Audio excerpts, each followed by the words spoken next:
Hello student, स्वागत करता हूं आपको हमारे नेक्स्ट वीडियो में। और जैसा कि मैं अभी आपको बता रहा हूं कि क्लास 11th समुच्चय प्रश्नावली 1.2 इससे रिलेटेड मैं सभी क्वेश्चंस को आपको सॉल्व करवा रहा हूं। इससे पहले इस प्रश्नावली का जो क्वेश्चंस मैं सॉल्व कराया हूं वो प्लेलिस्ट में आपको बिल्कुल मिल जाएगा, तो अगर आप वहां पर देखना चाहें तो बिल्कुल प्लेलिस्ट में जाकर देख सकते हैं फ्रेंड्स। बिल्कुल टाइम वेस्ट नहीं करेंगे और क्लास 11 का समुच्चय प्रश्नावली 1.2 के आगे एग्जाम्पल्स को अपन सॉल्व करेंगे। इससे पहले एक एग्जाम्पल मैंने 6 एग्जाम्पल्स करवा दिया है और आगे के एग्जाम्पल्स अपन देखते हैं फ्रेंड्स, है ना। और वही है, चैनल को सब्सक्राइब करके रखिए ताकि जब भी मैं वीडियो अपलोड करूं तो आपको ये सब कंटेंट मिल सकें और आप अच्छे तरीके से सीख सकें। सो स्टार्ट करते हैं, बिल्कुल स्टार्ट करते हैं। अगर आपने सब्सक्राइब कर लिया होगा तभी स्टार्ट करेंगे, ठीक है। कर लिया आपने, बिल्कुल आगे देखते हैं फ्रेंड्स। क्या हो गया हमारे पास में एग्जाम्पल नंबर 7। आज हम एग्जाम्पल नंबर 10 तक क्लियर करेंगे। तो एग्जाम्पल नंबर 7 में देखिए हमारे पास में पहला क्वेश्चन यहाँ पर क्या बोल दिया है, a is equal to B. क्या a is equal to B बताइए। यहाँ पर देखिए फ्रेंड्स, हाँ ना, हमारे पास में बोला है कि क्या a इज इक्वल टू, ये बताना है अपने को, है ना भाई। तो देखिए यहाँ पर क्वेश्चन, आप क्वेश्चन बिल्कुल बुक निकाल कर देख सकते हैं। क्या बोला है, क्या निम्नलिखित समुच्चय युग्म समान है। ये जो युग्म है a और b, क्या ये आपस में समान है। कारण सहित बताइए भाई, कारण सहित इसको बताना है, ठीक है। तो देखिए फ्रेंड्स, मैंने समान समुच्चयों के बारे में और तुल्य समुच्चय के बारे में प्रीवियस वीडियो में बता चुका हूं कि समान समुच्चय क्या होते हैं। दो समुच्चय समान होंगे उसका कंडीशन क्या है, और दो समुच्चय तुल्य है इसका कंडीशन क्या है। तो देखिए यहां पर हमारे पास में ये जो समुच्चय है, ये जो सेट हमारे पास में है ना, सेट ए और सेट बी बताना है। क्या ए इज इक्वल टू बी, कहने का मतलब क्या है, ए बराबर है बी का, इसका मतलब क्या, समान है क्या। दो सेट आपस में इक्वल होते हैं या समान होते हैं तब की कंडीशन में जब इस सेट में आने वाले जो अवयव हैं वो बी सेट में भी आए। मतलब दोनों सेट में जो अवयव हैं वो क्या होने चाहिए, सेम सेम होने चाहिए।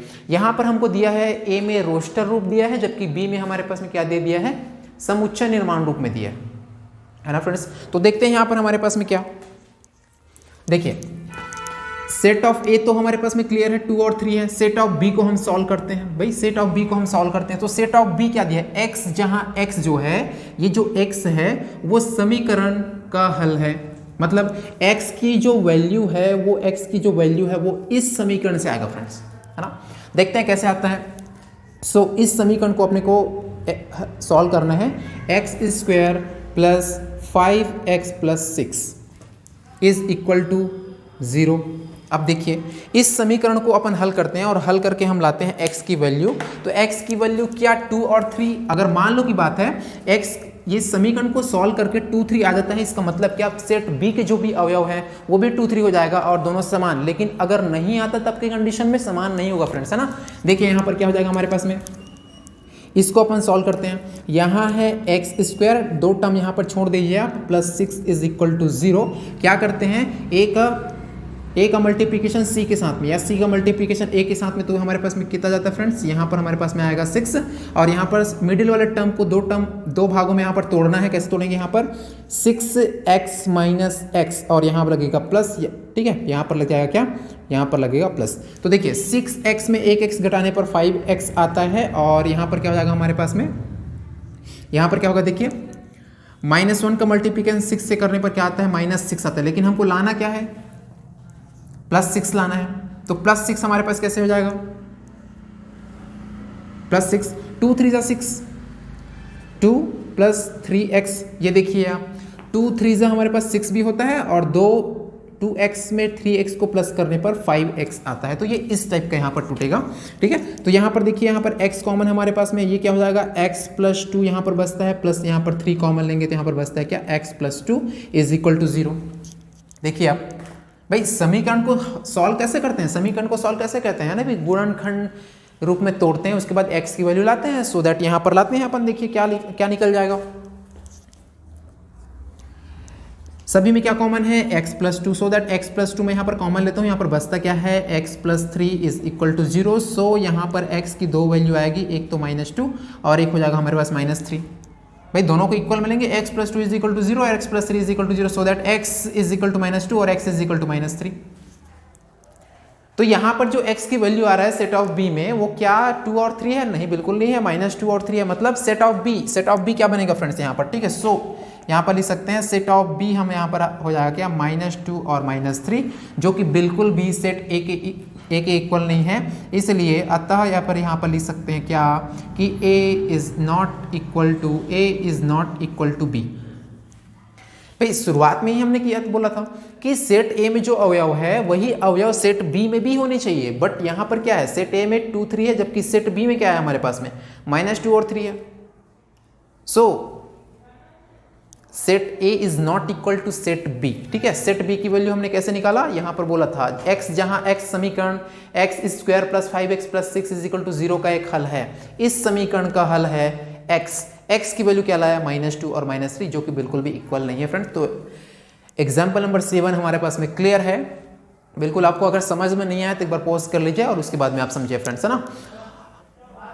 अगला क्वेश्चन देखते हैं। देखिए हमारे पास में एग्जाम्पल नंबर 8 में हमारे पास में क्या बोला है फ्रेंड्स, देखिए निम्नलिखित में बताइए a is equal to b है या नहीं। फिर से वही बताना है, a is equal to b है या नहीं, ये अपने को बताना है। तो देखिए समान, इसका मतलब क्या होता है, समान, a बराबर b क्या हो जाएगा, समान है कि नहीं बताना है। a में जो अवयव है वो b में भी होने चाहिए। यहाँ 4 है, यहाँ भी 4 है, देख लीजिए। यहाँ 8 है तो यहाँ भी 8 ही देख लीजिए। यहाँ 12 है, यहाँ 12 नहीं है। यहाँ 16 है, यहाँ 16 है, बट यहाँ 18 है, यहाँ 12 है। मतलब एक अवयव ऐसा है जो समान नहीं है। इसका मतलब हमारे पास में क्या है, इसका मतलब यहाँ पर क्या हो जाएगा कि a is not equal to b। ये पहले का आंसर हो गया, a is not equal to b। a में जो अवयव है वो b में जो अवयव है उसके समान होने चाहिए, तब के कंडीशन में हम बोल सकते हैं क्या कि a is equal to b, but यहाँ नहीं है तो a is not equal to b। आगे देखते हैं फ्रेंड्स, बोला है 2 4 6 8 10। भाई ये तो डिफाइन हो चुका, सेट ए जो है डिफाइन हो चुका है पहले से, क्योंकि रोस्टर रूप में है। सेट बी क्या है हमारे पास, समुच्चय निर्माण रूप में। तो सेट बी को पहले डिफाइन कीजिए। कैसे डिफाइन करेंगे, x जहां x सम धन पूर्णांक है, सम धन पूर्णांक है। भाई देखिए यहाँ पर धन पूर्णांक है कहने का मतलब सभी पॉजिटिव वैल्यू होगा, और सम कहने का मतलब क्या हो जाएगा 2 4 6 8 10 12 14 16 18 इस टाइप का हमारे पास में होगा। बट एक कंडीशन यहाँ पर फुलफिल करना है कि जो x जो है समधन पूर्णांक तो है, बट ये इक्वल टू 10 है और लेस देन 10 है।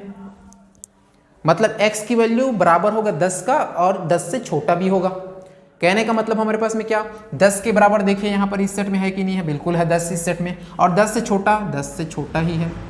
इसका मतलब क्या है कि b में जो अवयव होगा, यहाँ पर देखिए b का जो हम सेट बनाएंगे वो ऐसे निकलेगा 2 4 6 8 और यहाँ पर 10। अगर यहाँ पर इक्वल नहीं होता, ये इक्वल नहीं होता तो यहाँ पर हम यहाँ पर 10 को नहीं ले सकते, तब 8 तक आता, बट यहाँ पर इक्वल है, इसकी वजह से क्या हो जाएगा set A and set B, मतलब set A is equal to set B. ये सेकंड का आंसर हो जाता है। ठीक है दोस्तों, आगे देखिए थर्ड, क्या शब्द एलॉय तथा शब्द लॉयल अक्षरों का समुच्चय क्या ये समान है। a इज इक्वल, देखिए 8th में 3 क्वेश्चन है। फर्स्ट हमने क्लियर कर दिया a is not equal to b, second हमने क्लियर कर दिया a is equal to b, third हम क्लियर कर रहे हैं। देखिए क्या बोल दिया है, इसका हम समुच्चय बनाते हैं। ठीक है, इसका हम क्या बनाते हैं, अक्षरों का समुच्चय बनाते हैं। तो यहाँ पर देख लीजिए इसका समुच्चय क्या बनेगा, सीधा सा बात यहाँ पर लिख देते हैं, देखिए यहाँ पर, और इसका समुच्चय क्या बनेगा हमारे पास में, ये है a L O और Y। ये देखिए आप, है ना भाई। यहां पर हमारे पास में L 2 टाइम्स है, L को हम 2 बार नहीं लेंगे, क्योंकि समुच्चय में जब भी हम सेट लिखते हैं, सेट के अवयवों को लिखते हैं समुच्चय रूप में, तो कभी भी हम सेम लेटर्स को या सेम अवयव को दोबारा नहीं लिखते हैं। ठीक है भाई, तो यहाँ पर A L O Y, यहाँ पर क्या बनेगा, सबसे पहले देखिए यहाँ पर L, फिर क्या बनेगा O, फिर क्या बनेगा Y, फिर क्या हो जाएगा A। L लिख चुके हैं, देखिए L लिख चुके हैं, L दोबारा नहीं लिखेंगे। तो यहाँ पर A है, यहाँ पर देखिए आप, यहाँ पर हमारे पास में क्या है, यहाँ पर A है, यहाँ पर भी A है, यहाँ पर L है, यहाँ पर भी L है, यहाँ पर O है, यहाँ पर भी O है, यहाँ पर Y है, यहाँ पर भी Y है। इसका मतलब क्या होगा फ्रेंड्स कि ये जो अगर मान लो बात ये सेट ए है और मान लेते हैं ये सेट बी है, इस कंडीशन में क्या ए इज इक्वल टू बी, कहने का मतलब क्या, शब्द एलॉय तथा शब्द लॉयल के जो अक्षरों का जो समुच्चय है वो आपस में समान है, इक्वल है, मतलब इक्वलेंट सेट है। ठीक है भाई, सॉरी इक्वल सेट है, इक्वलेंट नहीं होगा, इक्वलेंट मतलब तुल्य होता है, वो अलग चीज है, हम आगे देखेंगे उसके बारे में। तो A is equal to B, I hope आपको बिल्कुल समझ में आया होगा फ्रेंड्स। ये देखिए आप क्या समुच्चय, एग्जाम्पल नंबर 9 देख लीजिए आप, बिल्कुल है ना, एग्जाम्पल नंबर 9। और अभी तक आपने सब्सक्राइब नहीं किया तो सब्सक्राइब बिल्कुल कर दीजिए, मैं आपको बहुत अच्छे तरीके से पढ़ा रहा हूं यहाँ पर। क्या समुच्चय 5 0 5, क्या तीनों इक्वल हैं? 5 सेट ऑफ, यहां पर सेट ऑफ कोई भी सेट होगा उसका अवयव है 0 और कोई भी सेट है उसका अवयव हमारे पास में क्या 5 है। तो देखिए भाई हमारे पास में क्या होता है, 5 क्या होता है ये आपको पता होना चाहिए। यहां पर हमारे पास में क्या एक सेट है जिसका एक अवयव है 0, यहां पर भी एक सेट है जिसका एक अवयव क्या है हमारे पास में है 5। ठीक, तो क्वेश्चन पूछा है फ्रेंड्स, देखिए यहां पर एग्जांपल नंबर 9 में, क्या समुच्चय 5 0 और 5 समान है, यदि नहीं तो क्यों? क्यों करके यहां पर हमारे पास में पूछा है फ्रेंड्स। तो देखिए सबसे पहली बात तो ये है, 5 कहने का मतलब क्या होता है, देखिए आप, है ना भाई, यहां पर हमारे पास में क्या 5 कहने का मतलब ये होता है कि ये एक रिक्त समुच्चय है।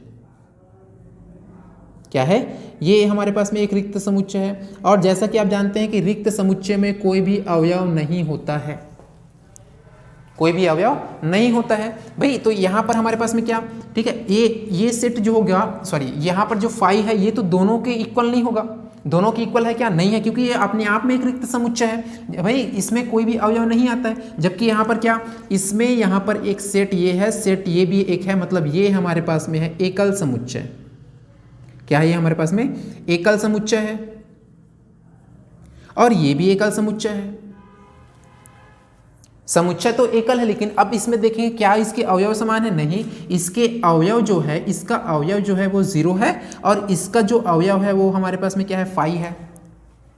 तो 100% श्योर, ना तो 5 इक्वल है किसके, सेट ऑफ 0 का, और ना तो सेट कोई भी सेट ऑफ 5 का।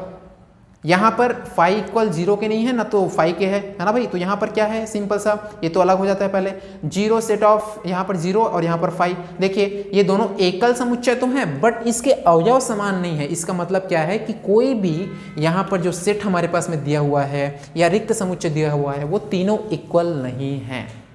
ये बहुत ही इंपॉर्टेंट क्वेश्चन है, आप बिल्कुल इसको ध्यान से देखिएगा। सो देखिए फ्रेंड्स, नेक्स्ट यहां पर देखते हैं हम एग्जाम्पल नंबर 10। तो चलिए फ्रेंड एग्जाम्पल नंबर 10 को अपन सॉल्व करते हैं। देखिए फ्रेंड्स यहाँ पर बोला क्या है एग्जाम्पल नंबर 10 में, कि दिखाइए कि शब्द कैटरैक्ट के वर्ण विन्यास के अक्षरों का समुच्चय तथा शब्द ट्रैक्ट के वर्ण विन्यास के अक्षरों का समुच्चय समान है। दिखाना है कि क्या इस शब्द के अक्षरों का समुच्चय इस शब्द के अक्षरों के समुच्चय के समान है, भाई अपने को बताना है। तो देखते हैं कैसे होता है हमारे पास में, है ना भाई। मान लेते हैं सेट ऑफ ए और सेट ऑफ बी हमारे पास में है ना भाई। सेट ऑफ ए के अवयव को सेट ऑफ, देखो इस शब्द के अवयव को सेट ऑफ ए में लिखेंगे और इस शब्द के अवयव को सेट ऑफ बी में लिखेंगे। तो यहाँ पर देखिए सबसे पहले सेट ऑफ ए, यहाँ पर इसके अवयव को लिखते हैं सी, फिर क्या होगा हमारे पास में ए, फिर क्या होगा टी, ए लिख चुके हैं, फिर क्या होगा हमारे पास में आर, ठीक है, ए लिख चुके हैं, फिर टी भी लिख चुके हैं और सी भी लिख चुके हैं और टी भी लिख चुके हैं। तो यहाँ पर सिर्फ 4 अवयव आएंगे। मतलब कैटरैक्ट के अक्षरों का समुच्चय अगर हम बनाएं तो सेट ऑफ ए अगर मैं उसको मान लूं तो सिर्फ और सिर्फ 4 ही हमारे पास में आएंगे, सी ए टी आर। भाई समुच्चय में हम क्या करते हैं, किसी भी लेटर या किसी भी एलिमेंट को दोबारा नहीं लिखते हैं, है ना भाई, तभी तो वो सेट कहलाता है। तो यहाँ पर हमारे पास में देखिए बी क्या बोलते हैं, बी है यहाँ पर हमारे पास में टी आर ए सी, फिर से टी आर है, टी को हम लिख चुके हैं इसमें, है ना भाई। तो अब क्या हो जाएगा, देखिए सी है बिल्कुल सी है, ए है बिल्कुल ए है, टी है बिल्कुल टी है, आर है बिल्कुल यहाँ पर आर है। इसका मतलब हमारे पास में क्या है कि A is equal to B, set of A जो है सेट ऑफ बी के समान है। मतलब सेट ऑफ ए में जो अवयव है वही अवयव सेट ऑफ बी में है, इसका मतलब है कि A is equal to B. ठीक फ्रेंड्स, तो आज हमने सीखा एग्जाम्पल नंबर 7 से लेकर एग्जाम्पल नंबर 10 तक के क्वेश्चन। आई होप बिल्कुल आपको समझ में यहाँ पर आया होगा, और नहीं आया है तो बिल्कुल कमेंट में पूछ सकते हैं कि सर इस चीज़ को आप दोबारा बताइए, या फिर आप कोई क्वेश्चन को आप मेरे को भेज सकते हैं, मैं बिल्कुल आपको सॉल्व करवा दूंगा फ्रेंड्स। तो ऐसे ही पढ़ते रहते हैं मस्त मज़ेदार तरीके से, और मज़ेदार तरीके से पढ़ने के लिए आपका भी मन होना चाहिए।